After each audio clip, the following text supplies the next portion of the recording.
हैं ये तीनों ठाकुर जी, श्री बांके बिहारी जी और राधा वल्लभ उनके नेत्र हैं, राधा रमण जी उनका मुख है। सभी जो उनके पेड़ पौधे उनके ये राधा रानी ही हैं जहां हम वृंदावन में रह रहे हैं। इसलिए राधा रानी किसी और का चिंतन नहीं करती, अपने पैरों को देखती रहती थी और आंसू न गिराएं। कन्हैया उनसे वचन ले गए थे तो उनके एक भी आंसू नहीं टपकते थे। शुद्ध बुद्ध न हंसती न बोलती किसी से। तभी एक भौरा आ रही हैं। फिर एक दिन उन्होंने कहा वचन देकर जा रहे हैं ब्रजवासियों को आएंगे, चिंता मत करो तुम, हम लेकर आएंगे।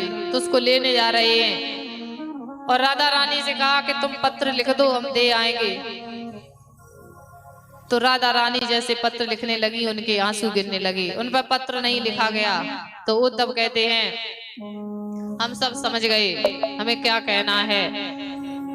और उनके हृदय में ही आकर के उद्धव के हृदय में सिर्फ शरीर अलग है, हमारा हृदय एक ही है। गोपियों को और राधा रानी को समझाया। फिर उद्धव मथुरा लौट गए।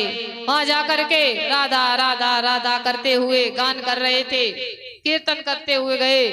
जैसे ही उद्धव को देखा, सुना कि उद्धव आ रहे हैं, श्री कृष्ण दौड़े चले आए, गले से लगा लिया और कहा कि ब्रजवासियों के समाचार कैसे हैं।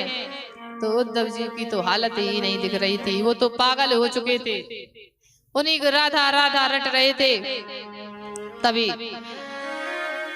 उद्धव जी कन्हैया से कहते हैं तुम बड़े दुष्ट हो, तुम बड़े क्रूर हो, जो कि इतना प्रेम करते हैं ब्रजवासी, तुम उन्हें छोड़कर चले आए और बुरा भला कहने लगे।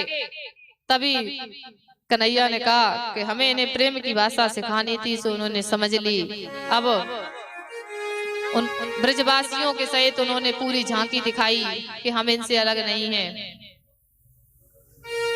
फिर उसके बाद सभी लोग